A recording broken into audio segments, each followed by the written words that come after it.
if you ever go deep in a big poker tournament, sometimes you Darwin Moon it and you get lucky and you get there by coolering people and sucking out on people and stuff. And that's the way to do it. That's a great way to do it. Another way to do it is to have a couple really tough decisions along the way, which is usually what has to happen for you to go deep in a major tournament. Make a couple right decisions in really close spots.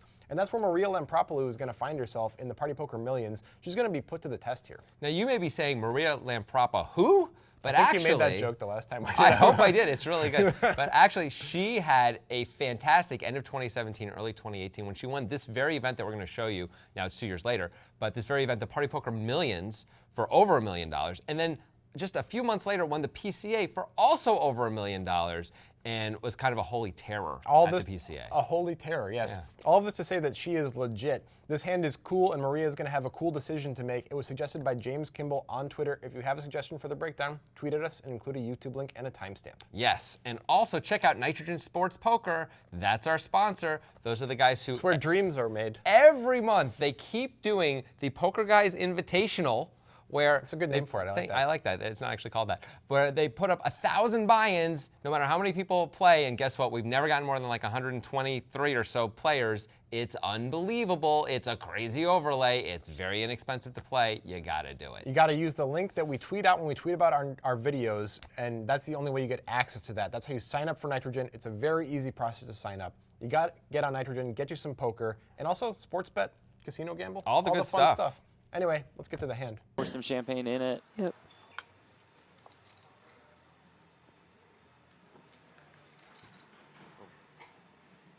Folds around to Maria, who limps in with the 6-5 of hearts.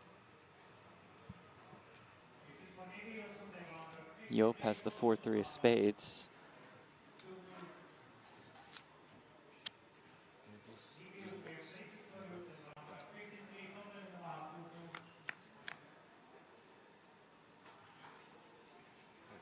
Flop comes 7-5 deuce, a pair for Maria. Backdoor straight draws. Yope flops a flush draw and an open-ended straight draw.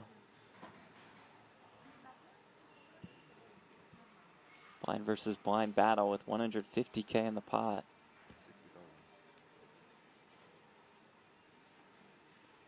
Maria bets 60K. You see that while she has the best hand, the percentages on the bottom left of your screen show us that Yope is actually the favorite here.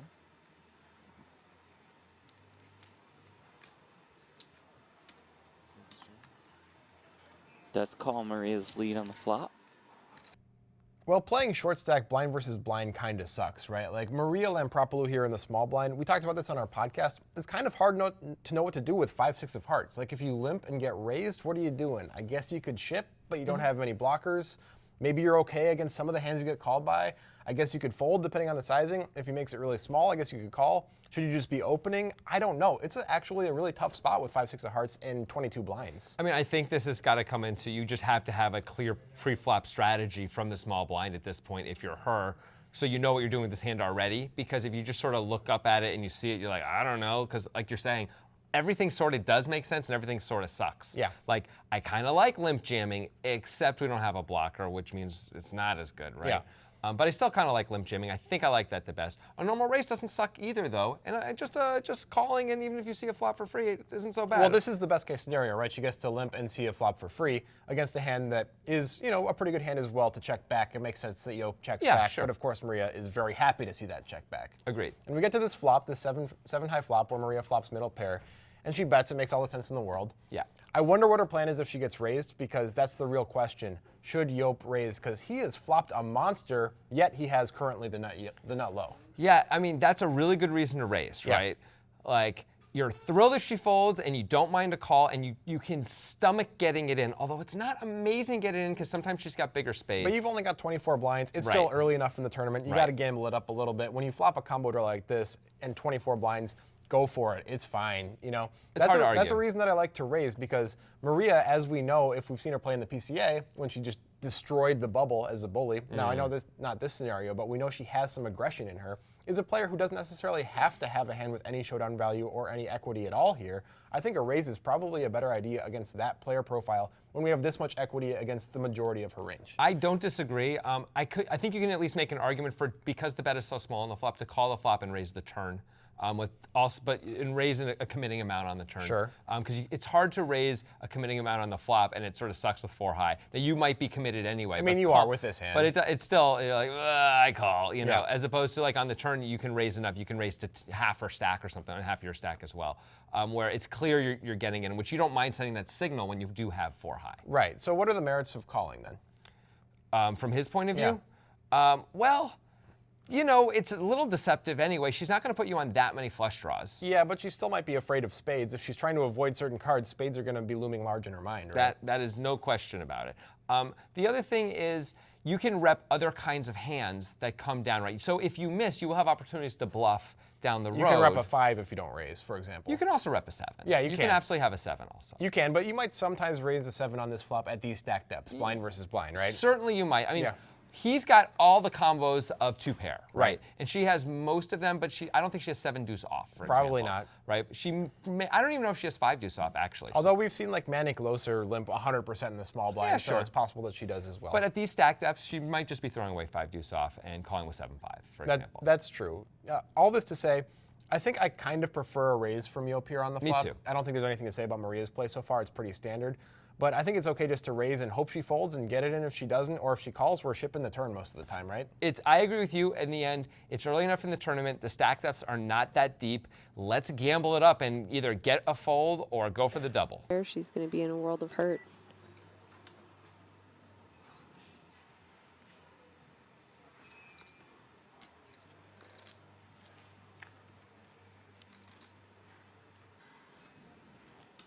She made 2 pair. She still looks good to me. I take it back. It's a great card for Maria, Yeah. who's 5 is going for a little bit of value to protect against the draws out there, but wasn't probably particularly excited about getting the action.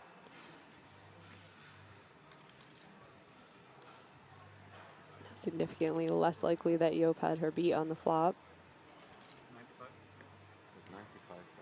Yope bet small on the turn.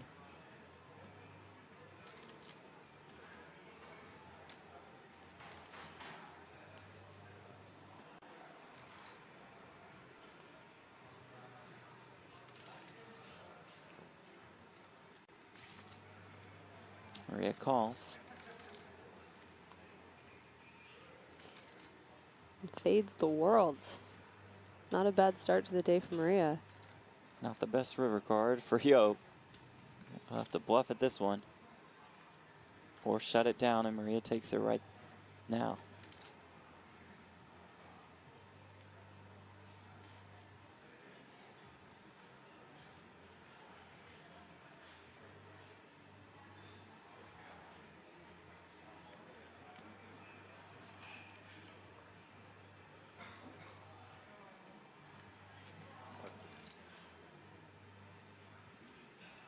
Uses a time extension.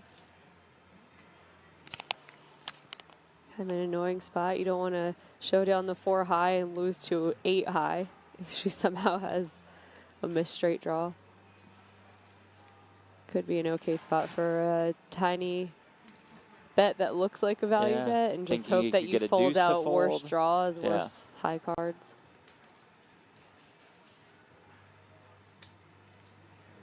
Or just bet it Instead, all. Huge. Putting max pressure on Maria. With the stone cold bluff, will it get through?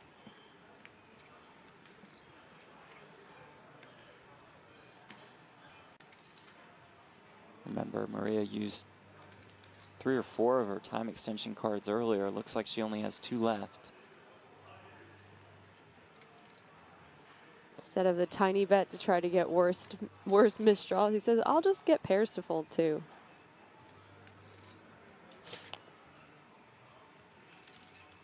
Her tournament life on the line. Definitely a tough spot to be in, and blind versus blind, it always just feels harder to fold, even Yeah. a 5 here. Both ranges are wide open.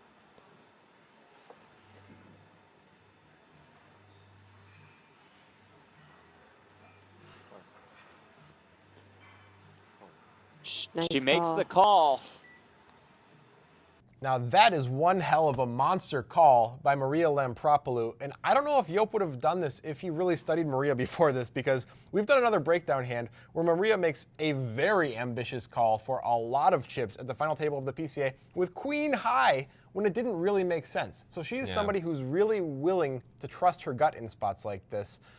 Let's see if Joop did this the right way, at least, when trying to bluff her, right? Okay, so betting the turn makes all the sense in the world, right? We have 4 high still. You have to bet the turn. Maria could be sitting there with Jack 10 off and folding, and will be thrilled with a fold, right? Like, because she could just be like, oh, the 7 is a really bad card for me. He's not going to fold a deuce or a 5, and of course not a 7 now, so I'm giving up, right? Right. I mean, the only bad thing with betting the turn is if she check jams on you, now you actually do have to fold. You do, yeah. But that's okay. You know, but still, I think you're not betting that much. Right. He bet 95K. It was a very small bet. It's a clear bet. She's giving up so much of the time, and we tell a better story for betting the river. Right. So we've set up the story, and we're trying to say on the river, we have a hand that is pretty good, right? But then we decide to say we have a monster. Joop decides to say, I have a super huge hand. You should fold almost all of your hands. I don't know if that's the right way to go about this here, right? I mean, shouldn't he be betting more normal amount to rep more things? Like, doesn't he want to have king 5 in his range here? Doesn't he want to have hands like that? I mean, I'm really surprised he bets this much, because now he's sort of bringing himself down to like mostly full houses, I think. I mean, 7 or better. You think he's going to bet a bad 7 like this to get called by what? I don't think he's going to bet a 7 like this no matter what, to be clear. Yeah. This guy is not Sam Greenwood. He is not going to be hyper-balanced and impossible to play against even when he bets twice the pot on the river. The way this hand played out, it seems kind of absurd to assume that Maria has a very strong hand, right? Right. Like, she has basically a 5 at best. It looks like just what she has. Maybe she could have Jack X of spades if she played it really weird and decided not to bet the turn with that hand. Maybe that's possible because the 7 paired. Who knows? Okay, maybe. Maybe. But usually it's a 5 or a deuce, right? The way she played the hand, because she did decide to check call the turn, so she has some showdown value. Not too many draws. How much would you bet with a 7 to get called by that range if you were in Joop's seat? I would bet small. Yeah, maybe like 250, something like that. Also, then we can induce a little bit once in a while. Maybe she's going to turn a missed draw into a jam, and we can call right away with all our 7s and stuff like that. So it seems odd to bet this much. Now, I guess if we have exactly Jack 7 or 7-5, although we block a 5 here, we could decide to go for the crazy polarizing bet. But I just don't think that's happening very often in real life. Joop doesn't block a 5. Maria blocks a 5, but that's a good point. That's all right. Joop blocks nothing. He has the nut low. And no. If we have 7-5, we're blocking a 5 because we want to get called by a 5. Gotcha. Right. Gotcha. Anyway, so point being here, if you're Joop, don't you want to just overall tell a story of I have more value than I have very thin amounts of value here? Like, Maria's just sitting there thinking, how could you possibly play a 7 like this? I mean, he might have raised a 7 on the flop. It's possible he wouldn't, but he might have raised a 7 on the flop. Right. That's not as big as the problem of he's betting this much on the river, and I think what Joop is doing here is ignoring theory and going with what is practically working for him in tournaments as he's played them, which is threatening somebody's tournament life is more effective than not doing that, right? He might be playing against some pretty bad players some of the time who are going to fold a 5 to this, but call when he bets 250 because they're like, well, I still have blinds left if I call and I'm wrong, you know? But Maria is not that player. Maria sniffs the story out and decides, it's worth it for me to put my tournament life on the line because the story is no good. Yeah, I think that a smaller bet here has a way better chance of getting Maria to fold. Now, she may not be folding no matter what size I think that's probably true. Right, but then guess what? We'd either rather check or bet smaller if she's not folding anyway, right? If the worse story we tell, the more likely she is to call. That's not good when we've got 4 high. Right, and think about the equity and of each bet. Like if you bet 250, you might have the same chance or even a better chance of getting a fold than betting 940. So you're losing so many more chips by making this bet. It's kind of a big mistake against a player like Maria. I mean, and to be clear, when we're talking about the story being bad, look how desperate it looks. It's saying, Maria, your whole life is on the line here. Yeah.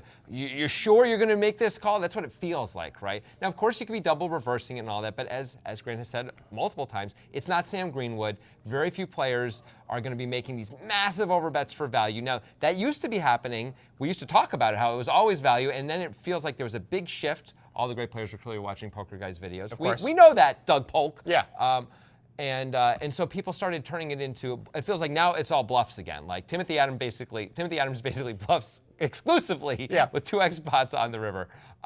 So I don't know, man. I feel like this is It's a very hard call from Maria's point of view, but it feels like a very bad bet from It Yop's also point of feels view. like a reasonable call. I mean, it's just the fear of your tournament life, sure, that's scary. But like I said, it's not like this guy has king 5 now, right? So we're not worried about a better 5. Agreed. I don't think I'm worried about a jack X of spades type hand. I don't Nope. think he's going to do it with that. So Nope. it comes down to he mostly just has bluffs, or he's this super sick hyper balanced guy. And usually it's going to be the guy who mostly has bluffs instead of the super sick hyper balanced guy when you still have a bunch of players left in a tournament and it's not a super high roller, right? So Absolutely. Maria makes the right decision in my mind, even though it looks kind of like she's just kind of throwing chips out there when she gets her tournament life put on the line. It feels right to me, though. Maybe in the beginning it was Maria Lampropulos who, but now it's Maria Lampropulos. You did it, lady! What a great call! You did it, lady? Sure, Wow. I don't know. Wonderful. Wonderful. So Maria had a pretty interesting decision here on the river, made the right decision. What do you guys think about this hand and all the decisions throughout? We were wondering even about Maria's pre-flop play and what her plan ultimately should be if she's raised, right? Or if she should even raise herself pre-flop. That's a fair question. But also, Yop's decisions, both on the flop and on the river, we think are at least something to talk about and are questionable, especially the river. But on the flop, we think probably a raise is better than just calling with 4 high here. And on the river, we think, of course, that the bet is too big and tells too bad a story. Do you guys agree with us, though? Do you think there's other better ways to play this than we've even talked about? Let us know your thoughts in the comments. We always want to hear what you have to say. We also always want you to watch more breakdown videos, so check out this other Maria Lampropulos hand by clicking right up here. Yeah, she is the end boss of some tournaments. And sometimes. when she wins them. She's the end boss of some tournaments sometimes. That is correct. And the end boss of podcasts is our podcast. Hell yeah! Yeah, it's the Breakdown Poker Podcast with the Poker Guys. You got to check it out. We put it out twice a week. You might have noticed that we only do 1 video a week. That means you get twice the breakdowns. By the way, they're more in depth. There's more jokes in there. It's more fun. Yeah. You got to check it out. What he said. Also, let me add one thought you were more gonna thing. talk. I don't know. I was just listening to you. It was mesmerizing. Thank you. Also, if you like this video, please give it a like and subscribe to our YouTube channel.